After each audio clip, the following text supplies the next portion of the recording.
headlines. Accusations of Prime Minister nominee Lee Wan-koo's real estate speculation highlight the second and last day of his confirmation hearing. Possibility of an opposition party boycott is growing. President Park Geun-hye promises to build an ecosystem for the cultural content industry, calling it alchemy of the 21st century. And the United States confirms that another American hostage held captive by Islamic State militants has been killed. President Obama condemns the terrorist group and vows to bring those responsible to justice. Hello and welcome to ARIRANG News. Thanks for tuning in. Live from Seoul, I am Kang Tae-ri. Cultural fusion is one of President Park Geun-hye's key state goals. The president believes encouraging innovation in Korea's cultural content industry is a way to spur growth. In line with this, the government opened a cultural complex in northern Seoul on this Wednesday to better support creative minds in this field. Our Choi Yoo-sun tells us more. Korea's homegrown nonverbal performance, Nanta, recently saw its accumulated audience number surpass 10 million worldwide. The longest-running show in Korea, featuring chefs prepping for a wedding banquet, was created by local actor-turned-producer Song Seung-hwan, who converged his childhood memory of his mother in the kitchen and the traditional Korean beats of samulori. Song, who marked the opening of the government's Cultural Creativity Complex on Wednesday, said he overcame many financial hurdles in the process of breathing life into his idea. The new creativity zone, in cooperation with entertainment and food conglomerate CJ, will cater to culturally creative minds like Song from the initial stages to global commercialization. 컨텐츠의 기획, 제작, 구현에 이르는 가치 사슬 전반을 지원하고 그 성과를 인재 양성과 기술 개발에 재투자하는 유기적 순환 구조의 플랫폼으로 만들어질 것입니다. Similar to the government's creative economy centers, which support manufacturing and ICT-based startups and SMEs, the Creativity Center inside the new complex will help those with ideas create cultural content that can appeal to consumers at home and abroad. CJ, for its part, will offer assistance through some 80 of its content and food experts and promote the products at its global festivals.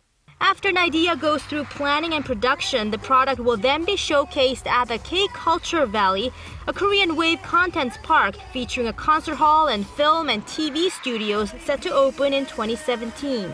While President Park anticipates the complex to build a new growth engine, the ultimate success of the project will be determined once the K-Culture Valley is completed and begins to generate profit and create jobs. Choi Yoo-sun, ARIRANG News. It was another day of tough questioning for Prime Minister nominee Lee Wan-koo, who is going on a second and last day of his confirmation hearing. Today, lawmakers are focusing on suspicions about his assets. Our National Assembly correspondent Park Ji-won reports. The second day of the confirmation hearing for the nation's Prime Minister nominee Lee Wan-koo began on Wednesday.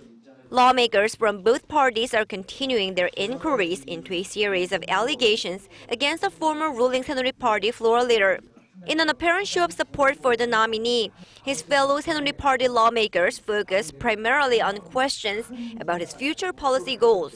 Lawmakers from the main opposition party, meanwhile, pressed the 65-year-old nominee and more than a dozen witnesses on allegations mostly surrounding his family's wealth, his involvement in real estate speculation, and questions about his election campaign funds. You can't explain where the money came from, so you told us that you borrowed around $220,000 from your brother. According to the political fund law, if you borrow money from your siblings, you don't have to report it. But we heard your brother is not well off at all. This is what my brother told me. I do have savings worth some $1 million in Korea. I'm not poor. I will give you proof of it so you can submit it as evidence in the hearing. Meanwhile, the main opposition party's new chairman, Moon Jae-in, hinted that his party might not confirm the nominee. He said that even though the party had hoped to confirm him, as this is the third attempt to replace incumbent Prime Minister Chung Hong-won, it might be difficult. Speaking at the party's Supreme Council meeting on Wednesday morning, Moon added the party will decide its official stance on the nominee on Thursday morning after the two-day confirmation hearing. The previous two nominees both withdrew their names from consideration due to mounting allegations surrounding their past. Park Ji-won, ARIRANG News. Local governments are straining under the weight of a central government initiative to provide free childcare to all children between the age of 3 and 5. Opposition party lawmaker Kim Tae-hyun of the Parliamentary Education Committee suggested Wednesday that the central government should step in and fill the gaps in local budgets needed to sustain this program. Here's what he had to say. As Korea's tax revenue falls short every year, local education offices lack the budget to fund the free childcare program. Therefore, we've submitted a bill that would allow local governments to secure a higher education subsidy from the central government for the program. The issue of who will pay for free childcare has been ongoing for quite some time now. The central government says the provincial governments are bound by law to offer the service to citizens, while the provincial governments argue it should be the central government paying the cost, since it was one of President Park Geun-hye's welfare pledges during the 2012 presidential campaign. The U.S. Senate Armed Services Committee has unanimously voted to approve Ashton Carter as the next U.S. Secretary of Defense. The 25-0 vote signals that the former Defense Secretary is unlikely to face much Republican resistance in a full Senate vote. The 60-year-old, who has tough views on how to deal with North Korea's nuclear weapons program, will be replacing outgoing Defense Chief Chuck Hagel.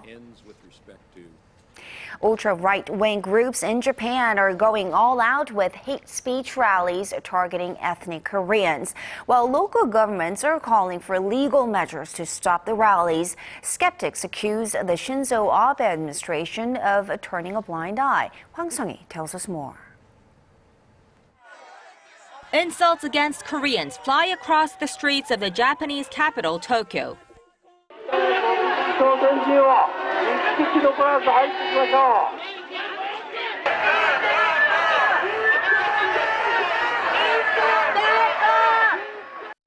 The number of hate rallies against some 500,000 ethnic Koreans has risen sharply in Japan. The campaigners say they cannot tolerate the privileges, such as the right to vote and access to welfare, bestowed to Korean residents. They justify the racial discrimination as their right to freedom of speech. What I'm doing is politics. Some say politics and discrimination is different, but it's all the same. It's a serious matter that has been taken to the international stage. In August, the United Nations Human Rights Committee demanded Japan add hate speech to legislation that bans racial discrimination. In December, the Supreme Court upheld a ruling by Osaka's High Court, the city with the largest Korean population, which ordered an ultra-right group pay a $120,000 fine for its hate speech rally. But the Abe administration has remained passive, saying the issue is under review. Since the beginning of the year, 24 local governments have taken the matter into their own hands, pressuring the central government to take legal measures. It's extremely dangerous to protect comments like kill someone under the banner of freedom of expression. While the Abe administration turns a blind eye to racial discrimination, concerns are rising as ultra-right-wing groups are planning a large-scale hate speech rally later this month. Hwang Sung-hee, ARIRANG News.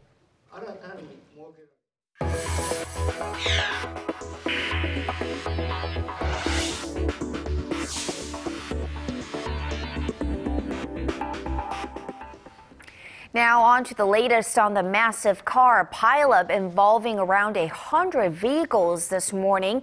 So far, 2 people have been confirmed dead and more than 60 others wounded in this pileup on Yeongjong Bridge that connects Seoul and Incheon to the Incheon International Airport. The exact cause of the accident is unknown, but police say a thick fog was covering the area at the time of the accident, decreasing visibility for drivers. Both the weather and road conditions have cleared up now, but there was pretty much a clear chaos in the morning when emergency response teams were trying to get to the accident site. More than 34 trillion won, or roughly 31 billion US dollars, is how much Korea's major companies plan to pour into investments this year. The government has pledged to give the firms full support, including special loan programs. Our Song Ji-sun tells us more. The government has vowed to do all it can to boost corporate investment. Korea's Commerce Minister Yoon Sang-jik made the pledge on Wednesday at a meeting with the business leaders of 16 key companies like Samsung Electronics and Hyundai Motor. He said the government will provide all necessary support to encourage big businesses to plow more money into the economy. Yoon added that business leaders should not hesitate in laying out their difficulties and stressed the government will do what it can to remove any obstacles. The companies say they will invest a combined 31.4 billion US dollars into projects that begin this year. About half is made up from Samsung's new semiconductor production line in Pyeongtaek, which will be twice as big as its current one in Suwon. The government has expedited equipping electricity facilities by more than 1 year on Samsung's request to speed up the construction. Minister Yoon also called for corporate restructuring through mergers and acquisitions, citing the example of Samsung selling its chemical sector to Hanwha Group late last year in a bid to focus on its strength. The Commerce Ministry will hold a similar meeting with the heads of foreign companies before the end of the month. Song Ji-sun, ARIRANG News. The number of new jobs added in Korea last month dropped to its lowest level in almost 2 years. Data from Statistics Korea shows the number of employed stood at slightly over 25 million in January, up around 350,000 from a year ago. But the agency says the slowing growth came from the high base effect in January last year, when Korea created more than 700,000 jobs. It added that the Lunar New Year holiday, one of Korea's biggest holidays, fell in January last year, creating more jobs in the retail and transportation sectors. This year, the holiday falls in February. Finance ministers and central bankers from the G20 nations say they will use monetary as well as fiscal policies to boost the economy if needed. This coming out of their 2-day meeting in Istanbul. Our Shin Se-min tells us what the joint communique entails. The world's 20 largest economies vow to address uneven global economic growth by using monetary and fiscal policy to prevent further stagnation. Wrapping up the 2-day G20 finance ministers meeting in Istanbul, the finance ministers and central bankers emphasized the need for structural reform in boosting the fragile global economy. In their written communique released Tuesday, the officials vowed to continuously review monetary and fiscal policy settings and act decisively if needed. The text made note of sluggish growth in the Eurozone and Japan, adding that some of the emerging market economies are also slowing down. But it said the European Central Bank's recent quantitative easing policy would support further recovery in the Eurozone area. On tumbling global oil prices, financial officials called on countries to take advantage of low oil prices to further investment. The statement said the sharp decline in oil prices will provide some boost to global growth, but with varying implications across economies by increasing the purchasing power of oil importing economies and exerting temporary downward pressure on inflation. The meeting of the G20 finance leaders comes at a crucial time, with each economy operating under different monetary policies and with the troubles in Greece casting a dark shadow over the Eurozone economy. Shin Se-min, ARIRANG News. Apple has become the first American company to close with a market capitalization of over $700 billion US dollars. Apple stock closed up nearly 2% on Tuesday at a record high of slightly over $122. That makes Apple worth an estimated $710.7 billion. To give you some context, this is twice as big as Google's market cap, 4 times bigger than Bank of America Americas and 8 times larger than McDonald's. Apple's CEO Tim Cook credited this to the company breaking the conventional beliefs that Chinese consumers will not buy high-end products. Global research from Canalys says Apple sold more smartphones in China than any other company in the fourth quarter last year.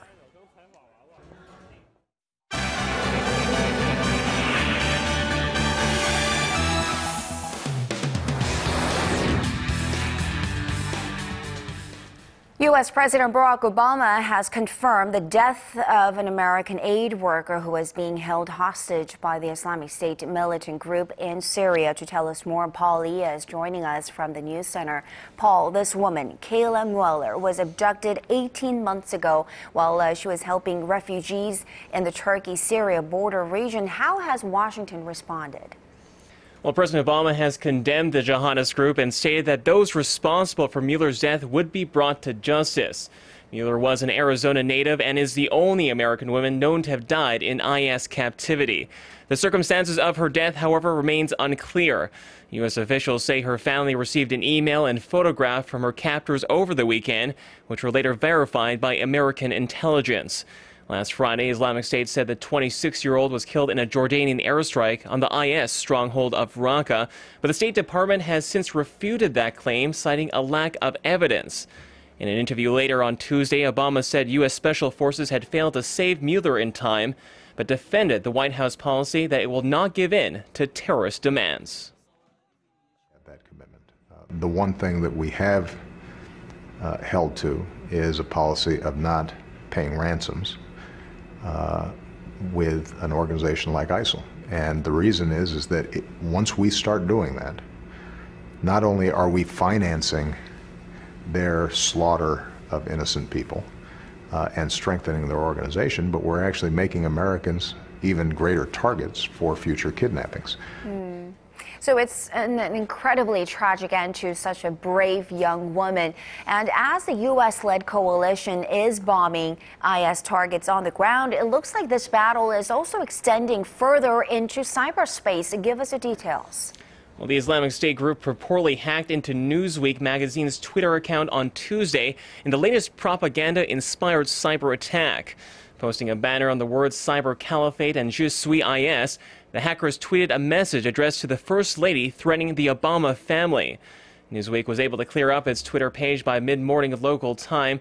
Meanwhile, the global hacking group Anonymous said it disabled the Facebook and Twitter accounts of the IS group, posting a YouTube video in which it promises to expose the extremists. And let's now shift gears to the finance world. The British bank HSBC is under fire after a report revealed that it helped wealthy clients conceal millions of dollars worth of assets to avoid paying taxes. How extensive was the scheme? Well, reports say more than 100,000 customers from more than 200 countries are suspected of participating in this massive tax fraud, including clients from Korea. HSBC admitted to the failings by its Swiss bank and has vowed to reform in the wake of the scandal.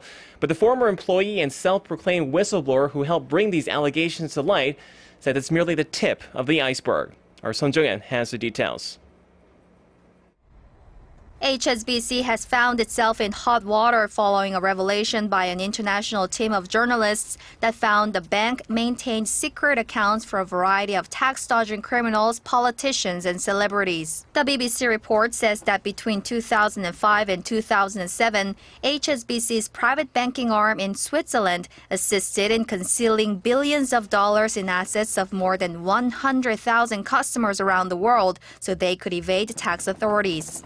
The revelations show the private bank managed accounts including those of Saudi businessmen who are suspected of once funding Osama bin Laden, as well as the King of Jordan. It also uncovered some 20 bank accounts owned by Korean nationals worth some $21 million. Responding to allegations, the financial giant said it was cooperating with relevant authorities to ensure its private banking services aren't used to evade taxes and launder money. CEO of the private bank Franco Mora said a new senior management team had since overhauled the business. The list was originally compiled from a massive cache of data a former HSBC employee smuggled out before quitting his job in 2008. As government investigative teams around the world launch their own probes, the whistleblower warns this revelation is just the tip of the iceberg. 손정인, ARIRANG News. And following up on an earlier story that we touched on yesterday, Paula, America's NBC News broadcaster says it has suspended its star anchor Brian Williams for 6 months without pay. And of course, this comes after Williams admitted that a story about his experience during the Iraq War was not true. Well, Williams is one of the most recognizable faces on U.S. television, and many feel that he violated their trust after he repeatedly reported on false accounts of coming under enemy fire. NBC executives say his actions were inexcusable and have launched an investigation, an internal investigation that is, into the matter. Our Lee Ji-yeon has more. Brian Williams, a trusted newsman whose NBC nightly news drew over 9 million viewers a night, is now suspended for 6 months without pay. This decision follows his voluntary step back from the news desk over the weekend. The president of NBC News, Deborah Turnus, said in an internal memo Tuesday that what Williams did was, quote, wrong and completely inappropriate for someone in his position. The NBC News anchor was put in the hot seat after he admitted that his account of the helicopter incident in Iraq was not true. Williams reported in January that he was on a helicopter that was hit by a grenade in Iraq in 2003. However, military veterans from the incident said that he was not actually on the helicopter that was forced down. I want to apologize. I said I was traveling in an aircraft that was hit by RPG fire. I was instead in a following aircraft. But there's a chance that the star anchor could make a comeback. The CEO of NBC Universal, Steve Burke, said Tuesday that although Williams jeopardized the trust millions of Americans place in NBC News, he deserves a second chance. Williams has been anchoring NBC Nightly News for over a decade, succeeding Tom Brokaw. For now, Lester Holt will continue to substitute for Williams. Lee Ji-yeon, ARIRANG News. And finally, American comedian Jon Stewart will be stepping down as host of the parody newscast The Daily Show after nearly 17 years on the air. And even though the show is billed as a comedy, it's gained a tremendous following over the years, especially in the political sphere. Well, for many fans, including myself, it definitely feels like the end of an era. And you're right, Jon Stewart has received numerous honors, such as being named as one of the most influential people in the U.S. and voted America's most trusted news anchor by Time magazine. The 52-year-old has been hosting the leading satirical news show on Comedy Central since 1999, averaging more than 1 million viewers each night. Stewart is known for fearlessly lampooning public figures, high-profile politicians, and media outlets over the years, which earned him the reputation as a top news source for young people. In a statement, Comedy Central President Michelle Gainless praised the show as a cultural touchstone for millions and a platform for political comedy that will endure for years to come. Charity? The show will be missed. All right, thank you very much for those stories, and we will see you again in just about 2 hours.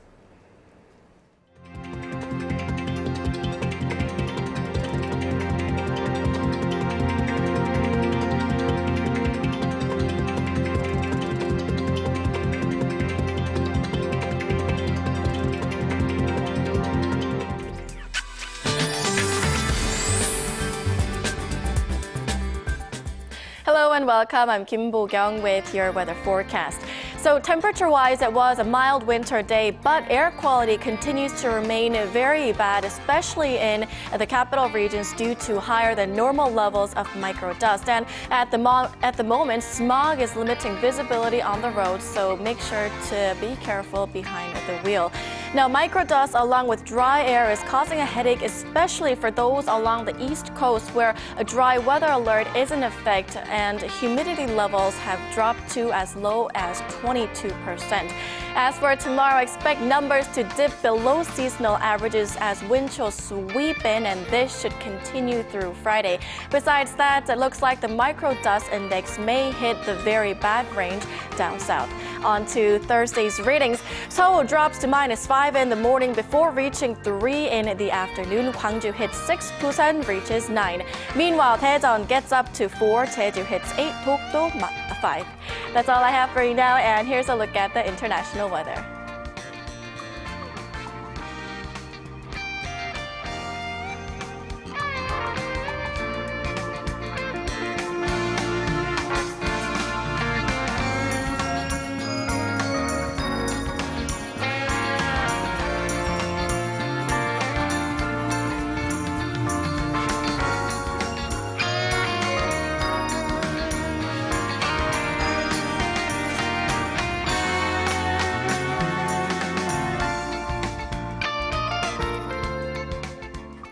And that does it for this edition of ARIRANG News. Thanks for watching.